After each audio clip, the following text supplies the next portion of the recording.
Hello everyone, स्वागत है आप सभी का एक बार फिर से मनी कैम क्लासेस में। और जैसा कि मैंने लास्ट वीडियो में आप लोगों को बताया था कि मैं पी ब्लॉक के कुछ इंपॉर्टेंट टॉपिक्स को सिलेक्ट करूंगा, छोटे छोटे वीडियोस बनाऊंगा जिससे कुछ इंपॉर्टेंट टॉपिक आपके कवर हो सके पेपर के पॉइंट ऑफ व्यू से। तो आज का जो टॉपिक है वो हम लोग उठा रहे हैं नाइट्रिक एसिड, ओस्टवाल्ड प्रोसेस से कैसे नाइट्रिक एसिड बनाया जाता है और basically all about nitric acid, सारी बातें नाइट्रिक एसिड के बारे में हम लोग करने वाले हैं। बहुत ज़्यादा बड़ा वीडियो नहीं होगा, 8-10 मिनट के अंदर ही आप इस टॉपिक को आराम से समझ जाओगे और सारी जो इंपॉर्टेंट चीज़ें हैं वो आपकी कवर हो जाएंगी। ठीक है, तो बेसिकली नाइट्रेट जो ओस्टवाल्ड प्रोसेस से नाइट्रिक एसिड का फॉर्मेशन है, पहली बात तो ये दिमाग में बना लो कि ये भी क्या है, ये भी आपका नाइट्रोजन फिक्सेशन ही है। जो आपका नाइट्रोजन फिक्सेशन हम लोगों ने पढ़ा है हल्का सा, अगर आपको नहीं पता तो यहाँ पर हल्की सी एक जानकारी ले लो कि जो एटमॉस्फेरिक नाइट्रोजन होती है, जो नाइट्रोजन है बेसिकली हमारी नाइट्रोजन है, उसको अगर हम यूज़फुल कंपाउंड में बदल दें, यूज़फुल कंपाउंड का मतलब कि जिसको हम इस्तेमाल कर सकते हो, जैसे अमोनिया में हैबर प्रोसेस से बनाया जाता है, तो हैबर प्रोसेस से अमोनिया का फॉर्मेशन भी नाइट्रोजन फिक्सेशन ही है। ठीक है, अगर हम लोग नाइट्रिक एसिड बना रहे हैं तो वो भी नाइट्रोजन फिक्सेशन के बिहाफ पे ही काउंट होगा। तो हम लोग पढ़ने वाले क्या है कि नाइट्रिक एसिड कैसे बनाया जाता है और ओस्टवाल्ड प्रोसेस यानी कि आर्टिफिशियल जो प्रोसेस है वो कैसे वर्क करता है। तो सबसे पहली बात तो कि नाइट्रिक एसिड को बनाने के लिए हमें अमोनिया की नीड होती है, और अमोनिया को अगर हम लोग ऑक्सीडाइज कर दें, अमोनिया को देखो 4NH3 लिया, अमोनिया को अगर हम लोग 5O2 के साथ ऑक्सीडाइज करें, कैटलिस्ट के तौर पे हम लोगों ने प्लेटिनम यूज़ किया है, तो सबसे पहली बनती है नाइट्रोजन की मोनोऑक्साइड यानी कि NO बनती है, साथ में H2O निकल जाता है। अब एक बात याद रखो कि नाइट्रोजन का जो NO है यानी नाइट्रोजन की मोनोऑक्साइड है, ये ज़्यादा स्टेबल नहीं होती, तो ये तुरंत फिर से क्या हो सकती है, ये तुरंत हाफ O2 से एक बार और ऑक्सीडाइज हो सकती है और क्या बना लेगी, NO2 बना लेगी। ठीक है, NO2 जो है उसकी स्टेबिलिटी NO से ज़्यादा निकल करके आएगी। तो कहने का मतलब क्या है कि जो NO बनती हैं वो अगेन ऑक्सीडाइज होती, फिर से ऑक्सीडाइज होती, तो 2NO + O2, हाफ O2 की जगह पर मैंने 2NO + O2 कर दिया और क्या बना लिया, 2NO2 बना लिया। और उसके साथ में देखो क्या है कि उसके बाद में 3NO2 अगर हम लेते हैं, उसके साथ में H2O ले लें, तो हमें वापस से क्या मिल जाएगा, 2HNO3 + NO मिल जाएगा। हालांकि ये 3 रेशियो 1 का रेशियो है तब मिल रहा है अगर हम लोग क्या करें, NO2 को केवल एक H2O दे दें। NO2 सोचो और साथ में क्या ले लो, पहले इसको छोटा कर लिया करो तो फिर जब लिखोगे इस पर तो कम से कम कुछ दिखाई देगा।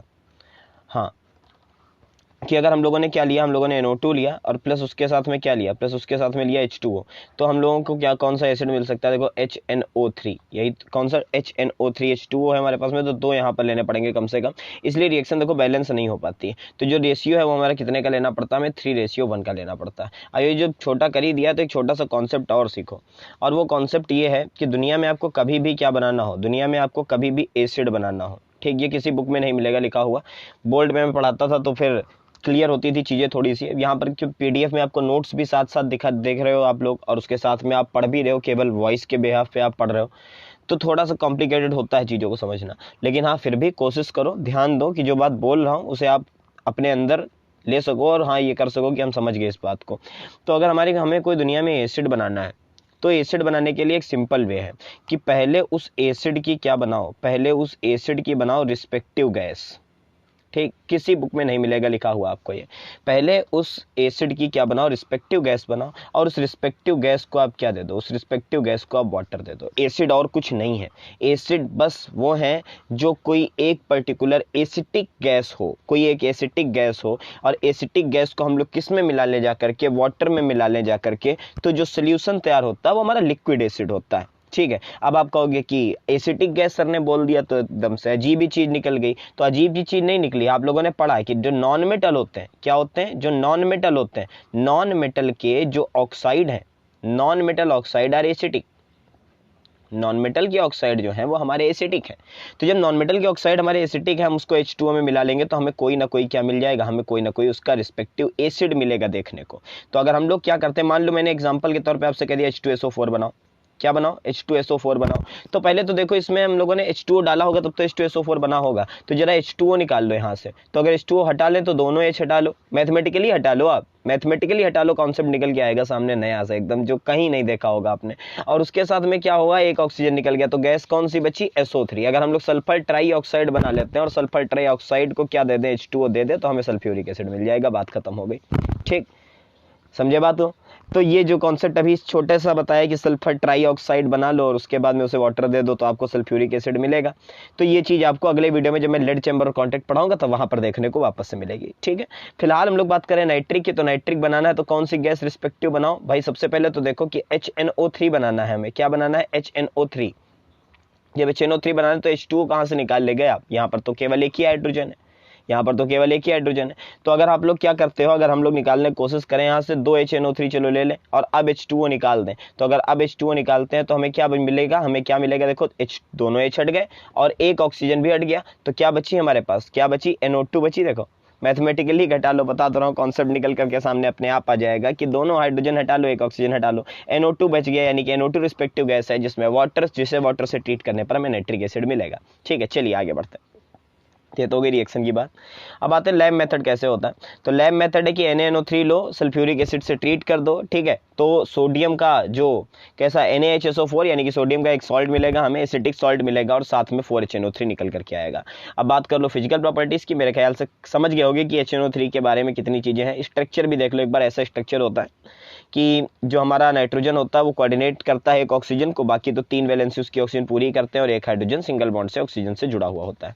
ठीक है, चलिए फिजिकल प्रॉपर्टीज क्या है कि pure nitric acid is colourless, हालांकि एयर के उसमें आने पर यानी कि लाइट और एयर की प्रेजेंस में आने पर हल्का सा येलोइश हो जाता है।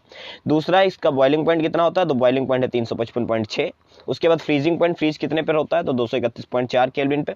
ठीक है, उसके बाद सॉलेबल है इन H2O में। हाँ ऑब्वियसली बात है, इनऑर्गेनिक एसिड है तो वाटर में सॉलेबल होगा। और एक्सट्रीमली कोरिजिव है। एक्सट्रीमली कोरिजिव का मतलब है कि बहुत ज़्यादा ही क्या है? हार्ड है, बहुत ज़्यादा ही हार्ड होता है। उसके बाद में आते हैं केमिकल प्रॉपर्टीज पे। तो पहला तो एसिटिक कैरेक्टर आपको पता होना चाहिए कि हाँ एसिटिक कैरेक्टर क्या होता है। HNO3 लिया, एक्वस लिया, यानी कि एक्वस का मतलब सोल्यूशन बनाया, तो 2 आयन टूट गए, H+ फर्नेस कर दिया, that means acetic. NO3 minus ion, तो साथ में क्या होगा? इसका कंजुगेट बेस होगा। ठीक है, उसके बाद में देखो अगर एसिड है तो बेस के साथ में न्यूट्रलाइजेशन रिएक्शन देना चाहिए था इसे। HNO3 को अगर हम लोग बेस के साथ ट्रीट करते हैं NaOH के साथ में, तो देखो सॉल्ट मिल गया, वाटर मिल गया, तो रिएक्शन विद बेस याद रखो या फिर क्या याद कर लो कि न्यूट्रलाइजेशन रिएक्शन है, किसी भी बेस के साथ ट्रीट करा सकते हो।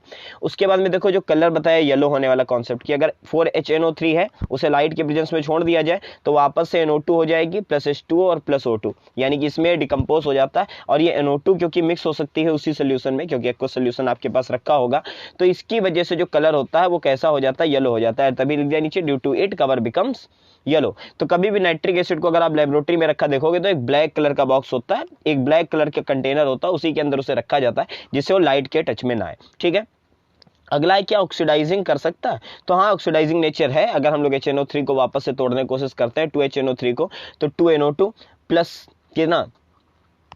H2O और प्लस क्या निकल करके आएगा? एक नेसेंट ऑक्सीजन निकल करके आएगा। तो हाँ ऑक्सीडाइज कर सकता है, बिल्कुल कर सकता है। साथ में आती है एक बहुत पुरानी रिएक्शन है कि कोई भी एसिड हो क्या मेटल के साथ रिएक्ट कर सकती है। तो हाँ एक्टिव मेटल हो या मॉडरेट मेटल हो तो रिएक्शन होती है। मैंने केवल जिंक का एग्जांपल लिया है, आप कोई भी मेटल ले सकते हो, बस वो क्या नहीं होना चाहिए? वो हाइड्रोजन से कम रिएक्टिव नहीं होना चाहिए, यानी कि 5 नहीं होने चाहिए। कौन कौन से? Cu नहीं होना चाहिए, Hg नहीं होना चाहिए, Ag नहीं होना चाहिए, Pt नहीं होना चाहिए और Au नहीं होना चाहिए। ये 5 ऐसे मेटल है जो कि एसिड के साथ में रिएक्शन नॉर्मल सर्कमटेंसेस में नहीं कर पाते हैं। तो सिंपल सी बात है कि जब मेटल से रिएक्शन कराते हैं तो क्या हट जाती निकलती है? हाइड्रोजन गैस इवॉल्व होती है और साथ में Zn हाइड्रोजन को रिप्लेस कर देता है। उसके बाद में थोड़ा सा एक ये है कि NO3 जो सामने यहाँ पर बनाया था हम लोगों ने NO3 एसिटिक, उसके लिए है ये अलग से कि NO3 का कैसा रिजोनेंस हाइब्रिड होता है, एक दो बार पूछा गया है। तो NO3 का स्ट्रक्चर जो आएगा वो इस तरीके से आ सकता है, एक पॉजिटिव और निगेटिव हमेशा कैंसिल रहेंगे और एक माइनस की प्रेजेंस रहेगी हमेशा। तो किन्हीं भी 2 ऑक्सीजन पे माइनस और किसी भी एक ऑक्सीजन के साथ में डबल बॉन्ड, तो चाहे इन 2 के साथ माइनस रहे, चाहे इन 2 के साथ माइनस रहे और चाहे इन 2 के साथ माइनस रहे। ठीक है, एक के साथ डबल बॉन्ड और बाकी 2 के साथ में निगेटिव चार्ज रहेगा। और नाइट्रोजन ने केवल क्योंकि 4 बॉन्ड बनाए इसलिए नाइट्रोजन के ऊपर क्या रहेगा? प्लस रहेगा। ठीक है, तो इस तरीके से रिजोनेंस हाइब्रिड में रहता है हमारा कौन? NO3। अब बात कर लेते हैं डायग्राम की कि डायग्राम किस तरीके का बनाना है आपको पेपर में। इतनी बातें लिख दोगे तो आपको पूरे नंबर मिलेंगे। टाइम कम हो तो मैं हर वीडियो में आपको यही देखने को मिलेगा, एक रे डायग्राम एक रियल डायग्राम। तो रे डायग्राम कैसा होता है इसका कि सबसे पहले तो आप अमोनिया ले लो NH3 और ऑक्सीडाइज करना है तो एयर के साथ में कर दो। एयर के साथ में चाहे ऑक्सीजन लिखो और चाहे क्या करो एयर लिखो, 21% ऑक्सीजन तो उसमें भी है ना। तो सबसे पहले कहाँ भेजा जाएगा? कैटलिस्ट चैम्बर में। कैटलिस्ट चैम्बर का मतलब वहाँ पर प्लेटिनम लगा होगा, बस दिमाग के अंदर आ गया, कैटलिस्ट चैम्बर है तो लगा होगा हमारा क्या? प्लेटिनम। उसके बाद में उसे कूलिंग वेसल में भेजा जाएगा क्योंकि टेम्परेचर गर्म हो चुका होगा। कूलिंग वेसल में जाने के बाद में उसे ऑक्सीडेशन चैम्बर में भेजा जाएगा। ऑक्सीडेशन चैम्बर में क्या होगा, ऑक्सीजन से ट्रीट होगी, ऑक्सीजन से ट्रीट होकर के क्या बनाएगी, NO2 बनाएगी। और NO2 यहाँ पे रिएक्शंस लिखते चलना, मैं भी नीचे बता दूंगा कौन कौन सी रिएक्शन कहाँ पर लिखनी है। उसके बाद में एब्जॉर्प्शन टावर में आ जाओ, तो एब्जॉर्प्शन का मतलब ये है कि सोख लेना। तो एब्जॉर्प्शन टावर में क्या लगा होगा, वही जो वाटर से हमें ट्रीट करना है। लास्ट में कॉन्सेप्ट समझ गए हो कि पहले एक गैस बनानी है रिस्पेक्टिव, उसे वाटर से ट्रीट करना है, बस एसिड निकल करके आएगा। तो एब्जॉर्प्शन टावर में वाटर लगा होगा, वाटर की ड्रॉपलेट्स गिरेंगी जो कि एब्जॉर्ब हो जाएंगी और सामने डाइल्यूट HNO3 निकल करके आ जाएगा। तो ये डायग्राम आप बना सकते हो अगर आपके पास कम टाइम हो। अगर आपके पास में टाइम सफिशिएंट है पेपर में, तो आप इस तरीके का डायग्राम बना सकते हो। जहां पर देखो सबसे पहले क्या दिया, एक पाइप है जहां से NH3 और एयर को अंदर भेजा जाता है। ये कैटलिस्ट चैम्बर है आपका, जिसके अंदर प्लेटिनम ऑलरेडी लगा हुआ है, ठीक है। अब यहां से जब सबसे पहले नंबर पे कौन सी रिएक्शन हम लोगों ने देखी थी, सबसे पहले ये वाली रिएक्शन देखी थी कि 4NH3 + 5O2 प्लेटिनम के प्रेजेंस में 4NO + H2O बना। तो यहाँ पे हमारी क्या बनेगी, यहाँ पर हमारी बनेगी NO, यहाँ पर हमारी क्या बनेगी, यहाँ पर बनेगी NO। इस NO को हम लोग भेजेंगे कहाँ पर, कूलिंग वेसल में, जहाँ पर इसे ठंडा कर लेंगे। और ठंडा करने के बाद में पहुँच जाएगी कहाँ, ऑक्सीडेशन चैम्बर में। ऑक्सीडेशन चैम्बर में आप एक चीज़ लिख सकते हो, एक्सेस ऑफ O2, ठीक। ऑक्सीजन की एक्सेस होती है, नॉर्मल ऑक्सीडेशन था तो एयर से करा दिया था, वहां पर एक्सेस ऑफ O2 लेनी पड़ेगी। तो एक्सेस ऑफ O2 के साथ में क्या होगा, जो NO है हमारी, देखो वही वाली सेकंड वाली रिएक्शन आ गई कि जो NO है वो किसको एब्जॉर्ब कर गई, O2 से ऑक्सीडाइज हो गई और 2NO2 बन गई, ठीक है। उसके बाद में कहाँ भेजा जाएगा, एब्जॉर्प्शन टावर में। तो एब्जॉर्प्शन टावर में देखो ऊपर से वाटर लगा हुआ है। और ये तीसरी रिएक्शन है, ये जो थर्ड रिएक्शन ऊपर पढ़ी हम लोगों ने, कहां पर पढ़ी, यहां पर, कि जो हमारा NO2 है वो H2O के साथ में ट्रीट होगा और H2O से ट्रीट होकर के नाइट्रिक एसिड और NO बनाएगा, ठीक है। ये वाली रिएक्शन आपकी यहां पर होनी है। अब बात आती है कि हाँ ठीक है, नाम हो गया इसके एब्जॉर्प्शन टावर, ये एब्जॉर्प्शन टावर है। यहां से वेस्ट गैसेस आपकी निकल जाएंगी, जो NO बच रही थी वो, ऊपर से वाटर दिया जाएगा। और नीचे जो लगे हुए हैं, लिखे नहीं है, इनको क्वार्ट्ज लिख लेना, ये क्वार्ट्ज हैं। तो क्वार्ट्ज क्या होते हैं, क्वार्ट्ज एब्जॉर्प्शन में हेल्प करते हैं। तो और दूसरी बात, क्वार्ट्ज जब लगाए जाते हैं तो देखो एकदम उस तरीके से, जैसे कौन सी, जैसे रोड पर ब्रिक्स लगाई जाती हैं, ईंटें लगाई जाती हैं, ठीक है, उस तरीके से लगाए जाते हैं। तो जो पानी होता है वो सारे सिरों से होकर के यहाँ से निकलता है, बह बह करके। तो यहाँ पर एब्जॉर्प्शन अच्छा हो पाता है। वैसे वाटर ड्रॉपलेट्स ऊपर से गिरी और नीचे चली गई, लेकिन जब इस तरीके का स्ट्रक्चर सामने आता है तो सारी गैस भरी होती है बीच में, जो हमारी NO2 आई थी वो सारी यहाँ पर भरी होती है, और वाटर उस पूरी की पूरी किससे, गैस से इंटरेक्ट कर पाता है। तो इसमें जो हमारा एक्सेस होता है, जो नाइट्रिक एसिड बनने का एक्सेस होता है, यानी कि जो क्वांटिटी होती है वो अच्छी निकल करके आती है, और एसिड बहुत ज़्यादा डाइल्यूट नहीं होता, इसलिए क्वार्ट्ज लगा दिए जाते हैं, ठीक है। तो ये दोनों डायग्राम आप लोगों को क्या कर लेने हैं, तैयार कर लेने हैं। बस 12 मिनट के अंदर ओस्टवाल्ड प्रोसेस नाइट्रिक एसिड का आपका तैयार हो गया है। फिलहाल इस वीडियो में इतना ही, अगले वीडियो में मिलेंगे तो एक और छोटा सा टॉपिक उठाएंगे और उसे कवर करने की कोशिश करेंगे। तब तक के लिए थैंक यू सो मच।